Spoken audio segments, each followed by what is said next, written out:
Hello students, I am Akhilesh Mishra. I am physics faculty at Avanti Learning Center Private Limited, Meerut branch.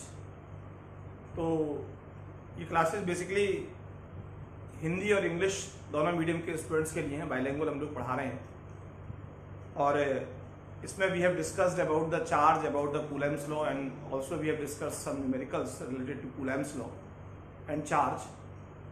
Today we are starting a new topic, a very important topic, that is electric field।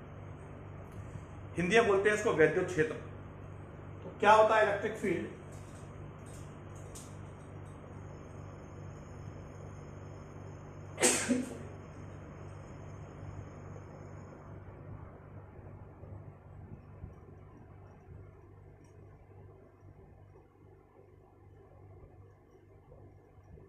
Basically हम जो physics में पढ़ते हैं वो हम तीन field पढ़ते हैं, एक ग्रेविटेशनल फील्ड, एक इलेक्ट्रिक फील्ड और एक मैग्नेटिक फील्ड। गुरुत्व क्षेत्र, वैद्युत क्षेत्र और चुंबकीय क्षेत्र। इलेक्ट्रिक फील्ड ऑलरेडी, वो ग्रेविटेशनल फील्ड ऑलरेडी हम क्लास 11th में डिस्कस कर चुके हैं। और यदि उस ग्रेविटेशनल फील्ड की बात करूं मैं आपसे, पहले बात तो हमारे तीन फील्ड हैं, gravitational field, number 2 electric field और नंबर 3 मैग्नेटिक फील्ड।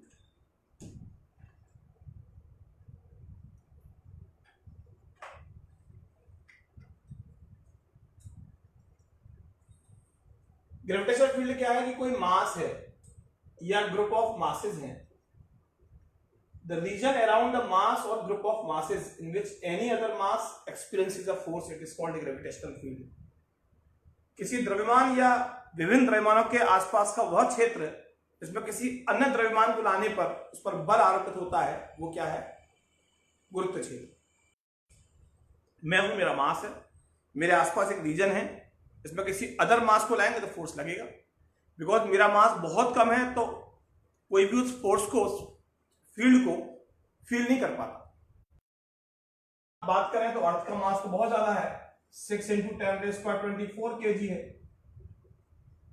अर्थ के अराउंड जो फील्ड है वो बहुत स्ट्रॉन्ग। तो किसी मास के फील्ड है, अलग अलग चार्जेस हैं, इसमें किसी अदर चार्ज को लेके आएंगे तो उस पर फोर्स लगेगा। It is called electric field. The region around the charge और group of charges in which any other charge experiences a force, it is called electric field.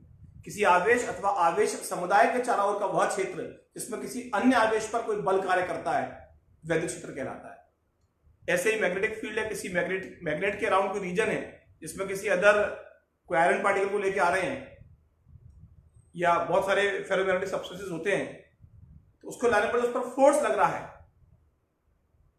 या किसी निडल को लेके आ रहे हैं, मैग्नेटिक निडल को, चुंबकीय सुई को लेके आ रहे हैं और वो डेविएट हो रही है, जो नॉर्मली अर्थ के मैग्नेटिक फील्ड के अकॉर्डिंग वो नॉर्थ साउथ डायरेक्शन को इंडिकेट करती है, जो अर्थ का मैग्नेटिक फील्ड है। लेकिन वो उसके अलावा किसी अदर डायरेक्शन को फॉलो कर रही है, तो वहां अर्थ के अलावा कोई अदर फील्ड है, it is called the magnetic field of a magnet.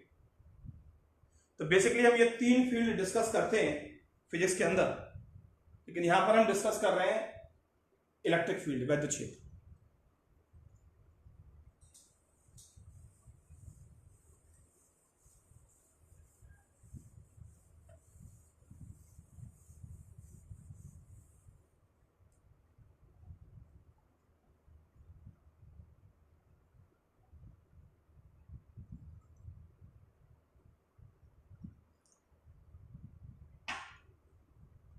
देखिए, किसी रीजन में इलेक्ट्रिक फील्ड है,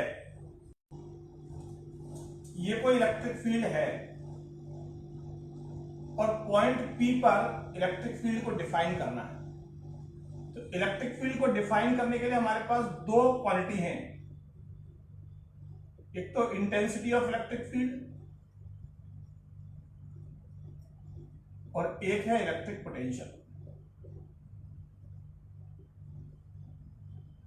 इसे बोलते हैं वैद्युत क्षेत्र की तीव्रता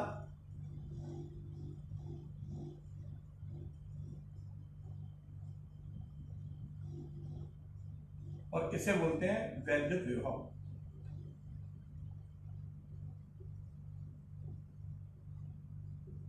ये दोनों ही क्वांटिटीज किसी पॉइंट पर इलेक्ट्रिक फील्ड को डिफाइन करती हैं. Difference is that it is a vector and it is a scalar.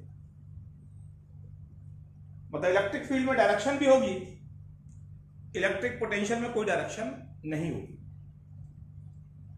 अब ये तो हम पढ़ेंगे आगे, नेक्स्ट चैप्टर है. इस पॉइंट पर आपको इलेक्ट्रिक, ये किसने प्रोड्यूस किया हमें उससे मतलब नहीं है, डिफरेंट डिफरेंट चार्जेस ने इसको प्रोड्यूस किया होगा इलेक्ट्रिक फील्ड को. इस पॉइंट पर इलेक्ट्रिक फील्ड हमें डिफाइन करना है, तो डिफाइन करने के लिए हमने कोई टेस्ट चार्ज रख दिया. Test charge means very small charge, परीक्षण आवेश, बहुत सूक्ष्म आवेश, कि इसका खुद का फील्ड क्या होगा, नेग्लिजिबल होगा. देखिए यदि आपको ध्यान हो क्लास 11 का कि ये कोई ग्रेविटेशनल फील्ड है, डिफरेंट डिफरेंट मासेस ने प्रोड्यूस किया है और इस पॉइंट पर फील्ड को डिफाइन करना है, तो यहां भी डिफाइन करेंगे या तो ई की फॉर्म में या वी की फॉर्म में. It is called intensity of gravitational field, it is called gravitational potential. ये गुरुत्व क्षेत्र की तीव्रता है और ये गुरुत्व विभव है. तो इस पॉइंट पर फील्ड को डिफाइन करना है, आपने एक स्मॉल मास ऑब्जेक्ट रख दिया, बहुत small mass object, because heavy mass रखेंगे तो उसका अपना फील्ड प्रोड्यूस हो जाएगा. तो यदि इस पॉइंट पर फील्ड डिफाइन करना है ई की फॉर्म में, तो यहां पर स्मॉल मास ऑब्जेक्ट रख दिया और फील्ड उस स्मॉल मास ऑब्जेक्ट पर जितना फोर्स लगाएगा, फोर्स और मास का ratio, it is called the intensity of gravitational field at that point. यदि ये फोर्स यहां ज्यादा है या कम है, या ज्यादा है या कम है, तो अलग अलग पॉइंट पर फील्ड क्या है, अलग अलग है. और ये फोर्स हर मास को अलग अलग पॉइंट पर ले गए और फोर्स सेम आ रहा है, तो uniform electric field, uniform gravitational field है. इसी पॉइंट पर फील्ड को डिफाइन करना है वी की फॉर्म में, तो किसी स्मॉल मास ऑब्जेक्ट को इंफिनिटी से इस पॉइंट तक लेकर आए, इस पॉइंट तक लाने में जितना वर्क हुआ और जो मास का रेशियो हुआ, it is called the gravitational potential. किसी द्रव्यमान को अनंत से किसी बिंदु तक लाने में किया गया कार्य और द्रव्यमान का अनुपात उस बिंदु पर गुरुत्वाकर्षण कहलाता है. और किसी बिंदु पर आपने स्मॉल द्रव्यमान रख दिया, सूक्ष्म द्रव्यमान रख दिया, उस पर वो क्षेत्र जितना बल लगा रहा है और द्रव्यमान का अनुपात है, वो क्या है, गुरुत्व क्षेत्र की तीव्रता एट दैट पॉइंट.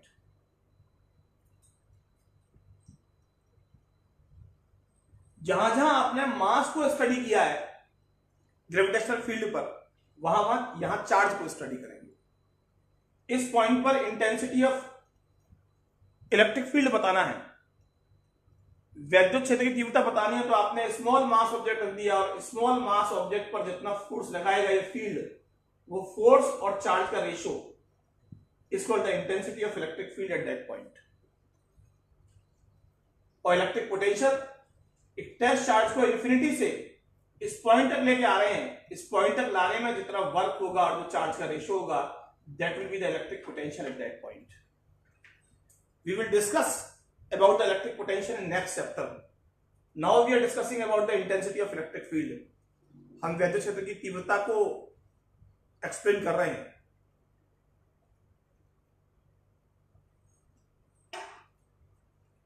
इसी को मैं आगे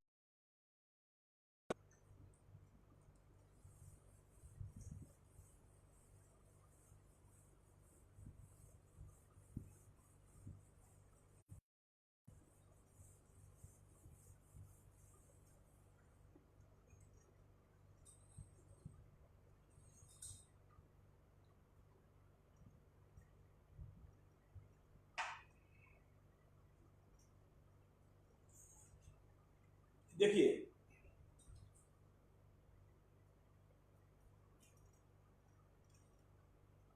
ऐसा है कि इलेक्ट्रिक फील्ड को डिफाइन करने के लिए दो क्वांटिटीज हो गई आपकी, एक ई और था एफ अपॉन क्यू नॉट, और एक हो गया वी, वी क्या हो गया, डब्ल्यू अपॉन क्यू नॉट. इसको अभी हम छोड़ देते हैं.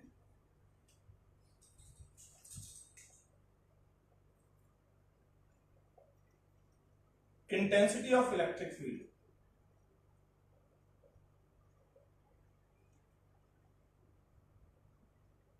इसे बोलते हैं हिंदी में वैद्युत क्षेत्र की तीव्रता.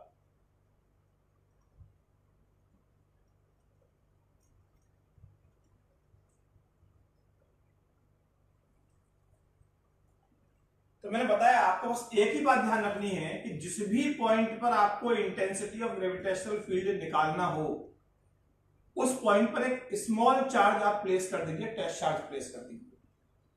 It may be negative, it may be positive, doesn't matter, the charge should be very very small, that is the electric field produced by this charge is negligible.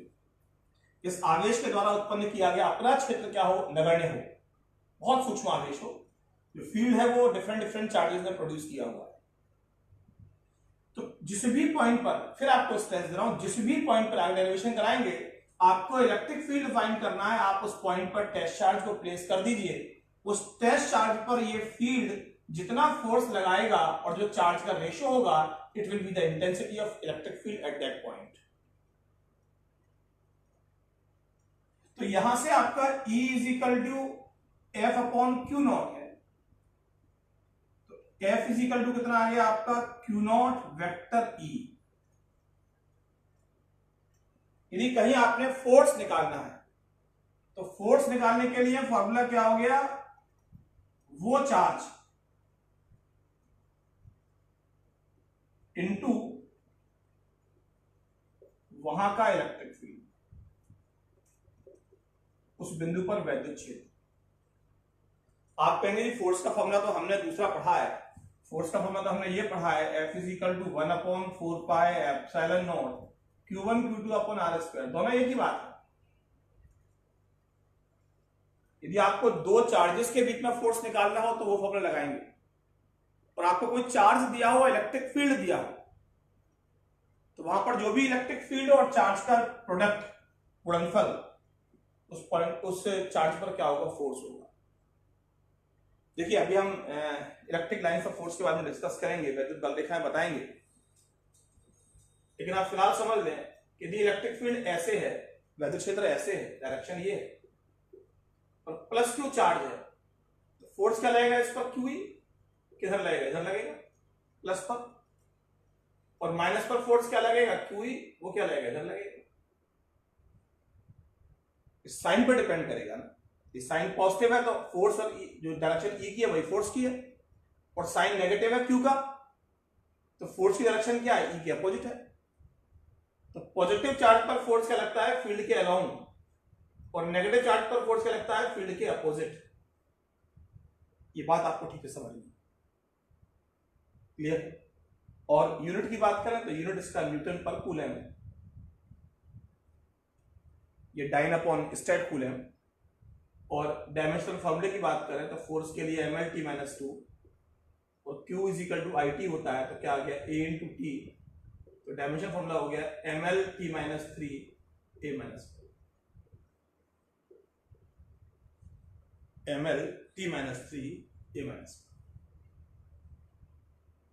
Clear है।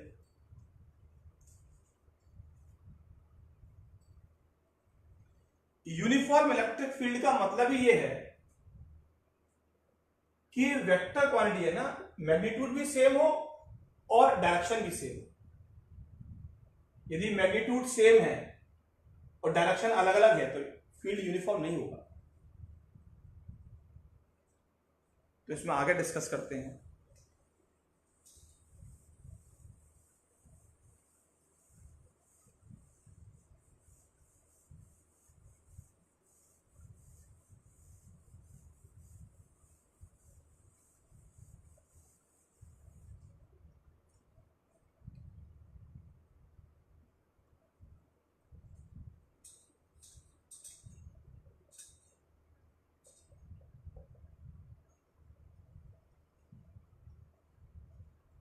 इलेक्ट्रिक फील्ड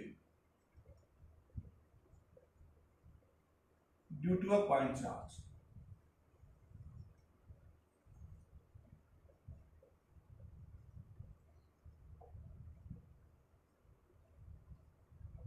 किसी बिंदु आवेश के कारण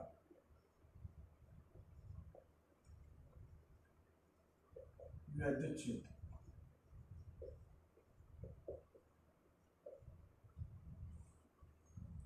देखिए ये कोई plus Q charge है, ये अपने आसपास क्या प्रोड्यूस करेगा, इलेक्ट्रिक फील्ड, चार्ज प्रोड्यूस करता ही है।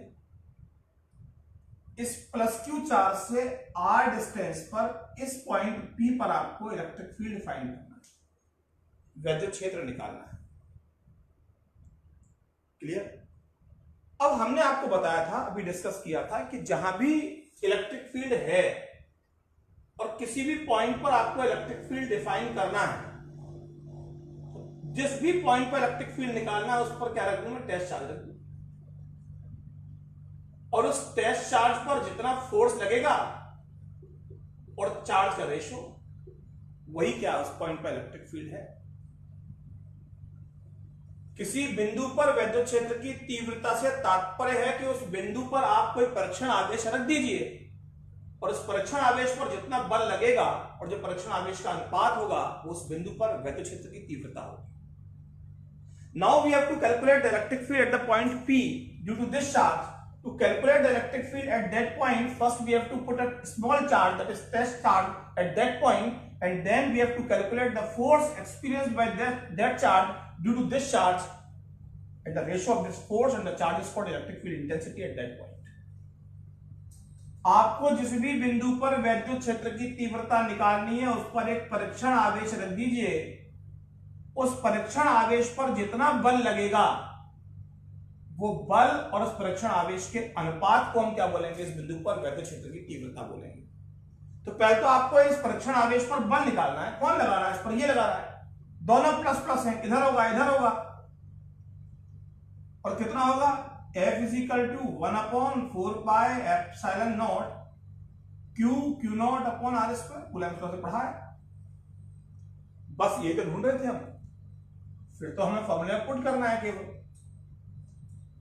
E इज इक्वल टू कितना होता है, F अपॉन Q नॉट, तो E कितना आ गया, 1/4 pi epsilon not Q not upon R स्क्वायर अपॉन Q नॉट, that is E is equal to कितना आ गया, 1/4 pi epsilon not Q upon R square, and this is the required formula.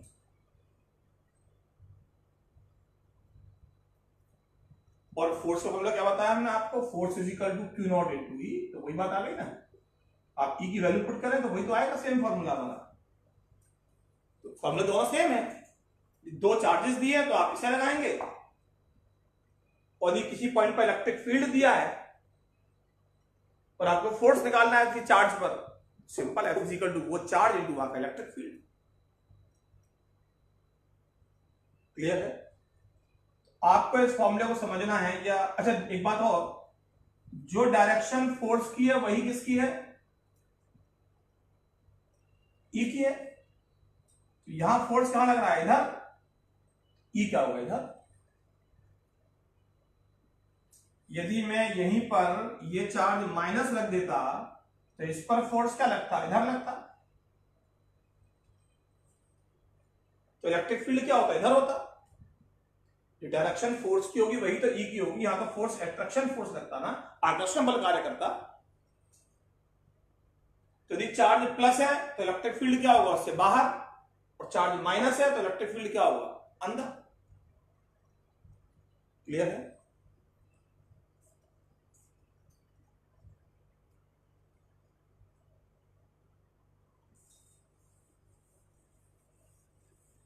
हमने बेसिकली आपको दो फॉर्मूले डिस्कस किए हैं।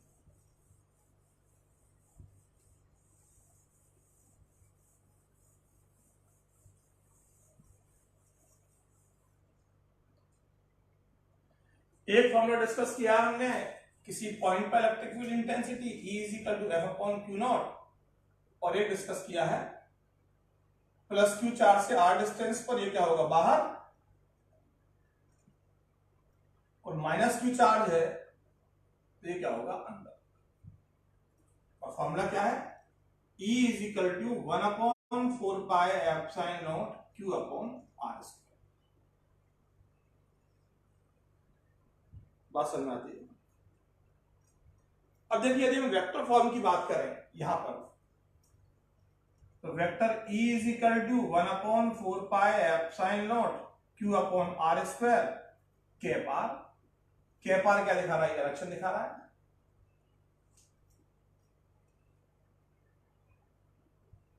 और आपको पता है cap R is equal to vector R upon R होता है, तो E is equal to 1/4 epsilon not Q upon R square vector R upon are,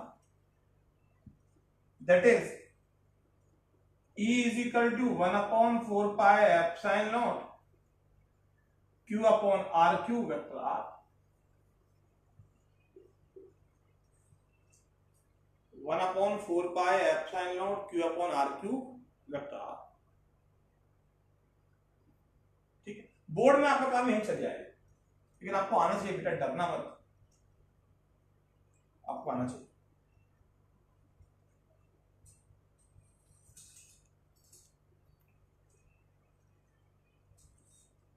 तो न्यूमेरिकल में सिंपल न्यूमेरिकल जो होगा एफ देगा, क्यू नॉट देगा। यदि दिया माइक्रो कूलम में तो आप कूलम में चेंज कर लेंगे, तो हम पढ़ा चुके हैं आपको 1 माइक्रो कूलम 10⁻⁻6 कूलम होता है। तो यूनिट का आपको बहुत ध्यान रखना है, यूनिट में मिस्टेक ना हो। और ये वैल्यू पता ही है 9 10⁻9 है, क्यू दिया है, आर दिया है, you can find. Basic numericals आप सॉल्व कर लेंगे।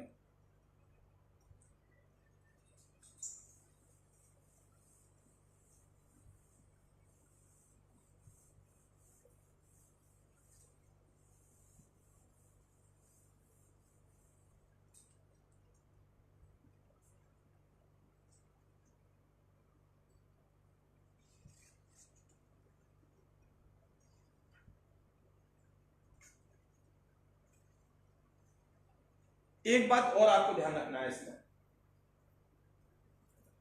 कि E is equal to 1/4 epsilon not Q upon R square है। जितना R बढ़ेगा उतना E क्या होगा, कम होगा। जितना चार्ज का डिस्टेंस बढ़ेगा, पॉइंट का डिस्टेंस बढ़ेगा चार्ज से, जितना दूर जाएंगे चार्ज से, R के बढ़ने से फील्ड क्या होगा, कम होगा। वैसे भी यहां से Q तो हमारा फिक्स्ड है, E R square is equal to Q upon 4 epsilon nought, और ये सारा क्या है, कांस्टेंट है, तो नियत है।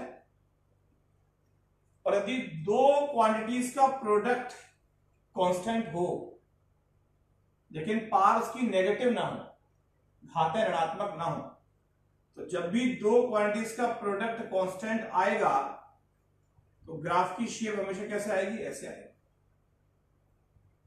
इस शेप को बोलते हैं rectangular hyperbola. Rectangular hyperbola that is अति परवल है। शेप को कहीं भी बॉयल्स लॉ है, बॉयल का नियम है, PV is equal to constant, shape ऐसी आएगी। वो ठीक है, इसके पार के बढ़ने से ग्राफ ज्यादा नीचे झुकेगा, ज्यादा स्टीपर होगा, लेकिन शेप क्या आएगी, ऐसी आएगी। आप कहीं भी निकालें, ग्राफिकली भी आपको पता हो चीजें।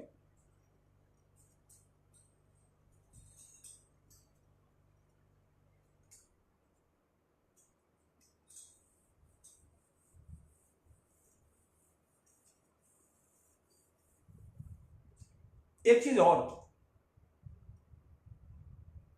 देखिए, ये प्लस क्यू चार्ज है कोई, और आपको ये पता है कि इस पॉइंट पर इलेक्ट्रिक फील्ड क्या होगा, प्लस के लिए क्या होता है, बाहर होता है।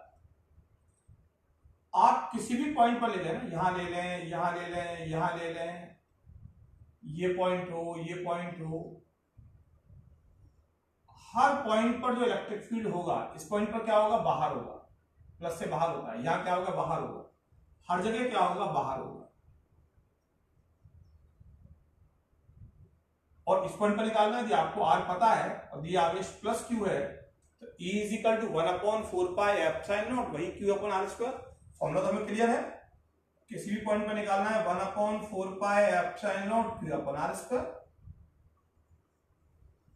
डायरेक्शन तो चेंज हो रही है, यदि आर सबके फिक्स्ड है तो हर पॉइंट पर क्या होगा, E तो सेम होगा, डायरेक्शन हर पॉइंट पर क्या होगी, अलग अलग होगी, रेडियली आउटवर्ड्स होगा, त्रिज्या के अनुदिश क्या होगा, बाहर की तरफ होगा।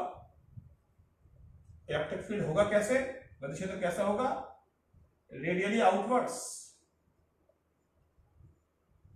त्रिज्या के अनुदिश आउटवर्ड मींस बाहर की तरफ।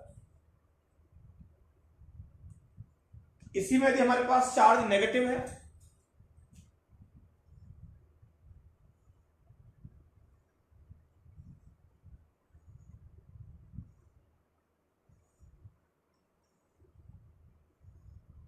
इस पॉइंट पर क्या होगा, माइनस से क्या होगा अंदर, इस पॉइंट पर क्या होगा अंदर, यहां भी अंदर, यहां भी अंदर, हर पॉइंट पर फील्ड क्या होगा, अंदर होगा ना। रेडियस के यदि वृत्त खींचूं, सर्कल ड्रॉ करूं, तो रेडियस के अलाउ है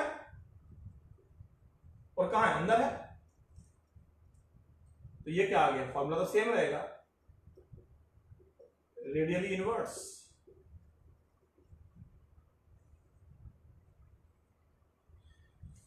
क्लियर है।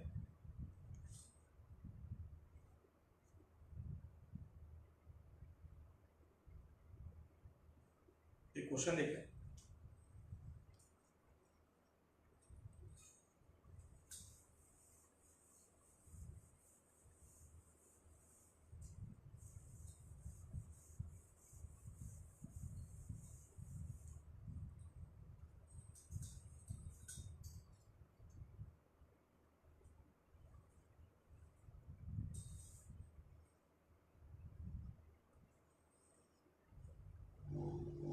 एक चार्ज है प्लस की और एक चार्ज है माइनस की,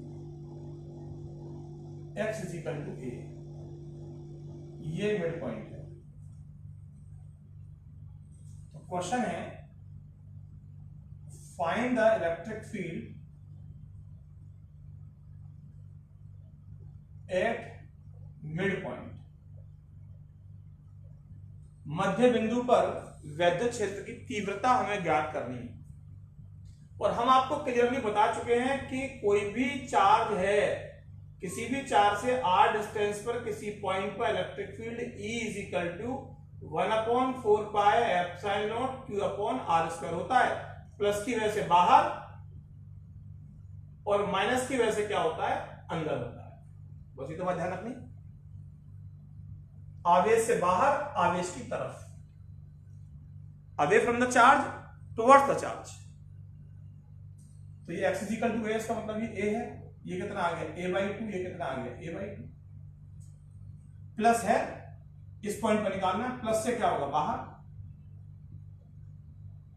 माइनस है, इस पॉइंट पर निकालना है, ये माइनस है, इस पॉइंट पर निकालना है, तो माइनस की तरफ होता है ना, जिधर माइनस है उस तरफ होता है ना, तो इधर माइनस है तो क्या होगा, इधर होगा, माइनस की तरफ होगा। ये क्या हो गया, माइनस की तरफ हो गया।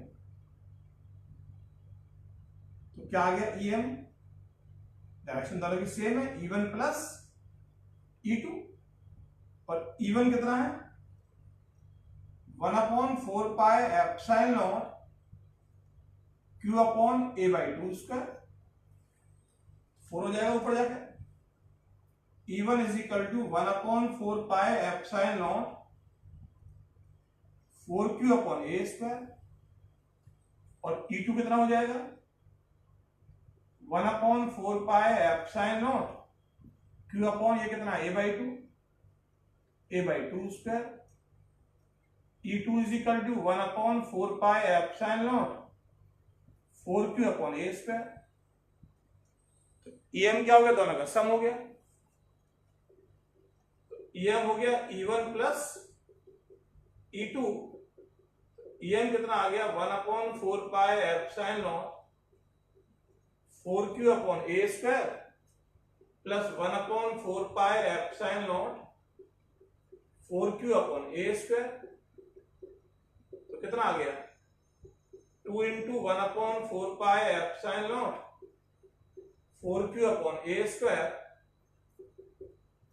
या 1/4 pi epsilon nought 8Q upon a square. ये तो हो गया सिंपल फॉर्म में। और यदि आपको वेक्टर फॉर्म में पूछता है तो vector EM is equal to 1/4 pi epsilon nought 8Q upon a square i cap. i cap मतलब इधर।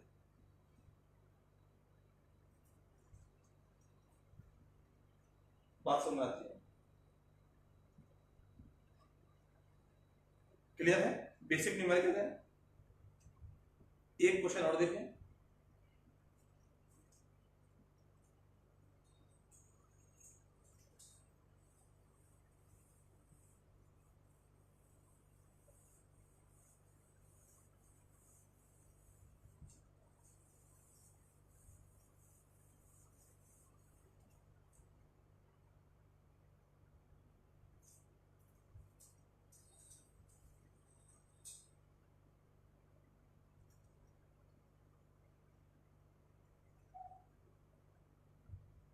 ये प्लस क्यू, ये माइनस क्यू, ये भी ए, ये भी ए, ये भी। फाइंड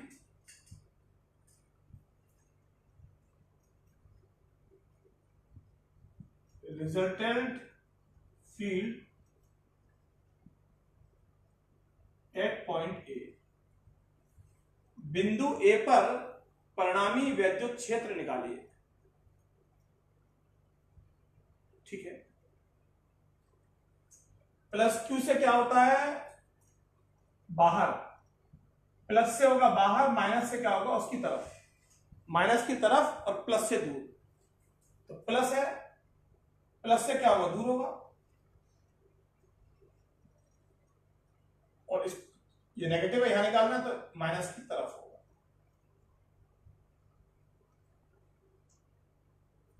क्लियर है? अब देखिए होगा कितना? E1 कितना है? 1/4πε0 Q अपॉन ए स्क्वायर। Q का डिस्टेंस ए है। और E2 कितना आ गया? 1/4πε0 Q अपॉन ए स्क्वायर। और E1 E2 के इक्वल है।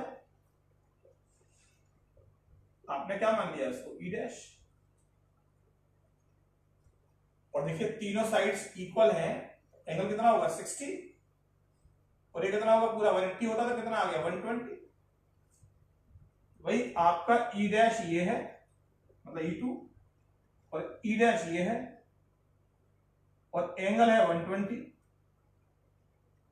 रिजल्टेंट निकालना है। E डैश ही आएगा। रिजल्टेंट कितना आएगा? E डैश ही आएगा। क्यों? इसे E मान लो। E इज इक्वल टू कितना हो गया? वही R is equal to √a square plus b square plus 2ab cos theta. Theta कितना है? 120। तो E कितना आ गया? 2e dash square plus 2e dash square cos 120 कितना होता है? -1/2। 2 से 2 गया। तो E कितना आ गया? √e dash square. और E कितना आ गया? E dash. तो कितना आ गया? वही 1/4πε0 Q अपॉन ए स्क्वायर। मैं ज्यादा डेप्थ में नहीं जा रहा। वैसे तो ये दोनों इक्वल है, तो ये क्या आएगा? ठीक, ये 60 आएगा, ये भी 60 आएगा। तो ये जो भी ई नेट आएगा, E net cos 60, E net sin 60, मैं पहले करा चुका हूं। जिनको डिस्कस करना है मेरे पर्सनल नंबर पर आप डिस्कस कर लें।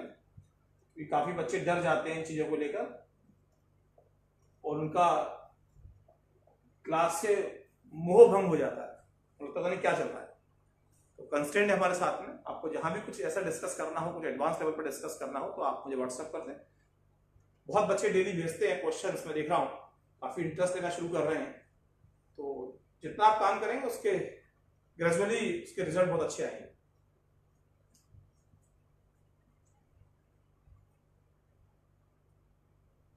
एक और क्वेश्चन मैं आपको बता रहा हूं।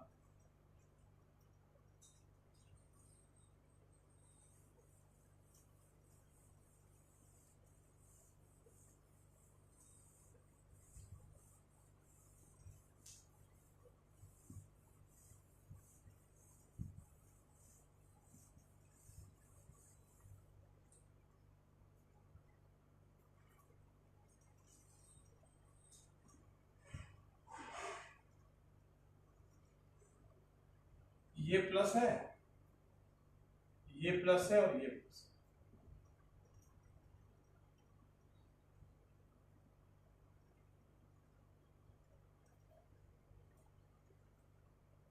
सेंटर पे आपको इलेक्ट्रिक फील्ड बता सकते। इस प्लस की वजह से क्या होगा बाहर, इस प्लस की वजह से क्या होगा बाहर, और इस प्लस की वजह से क्या होगा बाहर। और ये डिस्टेंस कितना होता है पढ़ाया था, a/√3, ये भी a/√3, ये भी a/√3, तीनों सेम आएंगे। E इज इक्वल टू कितना आएगा 1/4 pi epsilon not Q upon a/√3 square, that is E is equal to 1/4 pi epsilon naught 3Q upon a square। ये तो E की वैल्यू है। अब देखिए फिर वही चीज, तीनों साइड्स इक्वल हैं, हर एंगल 60 होगा, ये भी 60, ये कितना 30, और ये भी कितना 30, और ये कितना 90, और ये पूरा एक ट्राइंगल है, ये 90 है 30 120, तो ये कितना आ गया 60, ये भी कितना आ गया सिमिलरली 60। और अभी बताया हमने आपको, अभी निकाला है ये E, ये E और ये E, ये पूरा कितना है 120। जस्ट क्वेश्चन सॉल्व किया, √E² plus E² plus 2E cos 120। वैसे भी देखना दोनों सेम हो और एंगल 120 हो तो क्या आएगा, रिजल्टेंट सेम ही आएगा, ये E है ये E है, ये भी क्या आएगा E आएगा। इन दोनों का रिजल्टेंट परिणामी E, ये भी E, दोनों इक्वल है, अपोजिट है, तो सेंटर पर इलेक्ट्रिक फील्ड कितना हो गया आपका 0 हो गया। देखिए सब्जेक्टिव क्वेश्चन में आपने सॉल्व करना होता है, दिखाना होता है, इसको भी आप दिखाएंगे 120 का E कैसे आया है। लेकिन ऑब्जेक्टिव क्वेश्चन में ध्यान के रखना है, यदि कोई रेगुलर पॉलीगन है, मतलब सारी साइड्स क्या है इक्वल है, और ईच कॉर्नर पर सेम चार्ज रखा हुआ है, तो सेंटर पे इलेक्ट्रिक फील्ड क्या होगा 0 ही होगा।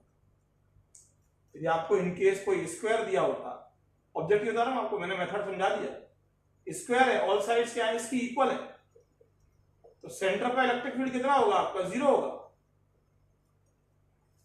यदि पेंटागन है, समषट्भुज है, और सारी साइड्स क्या है इक्वल है, आपको सॉल्व भी नहीं करना, सेंटर पे इलेक्ट्रिक फील्ड कितना होगा आपका 0 होगा। हेक्सागन है,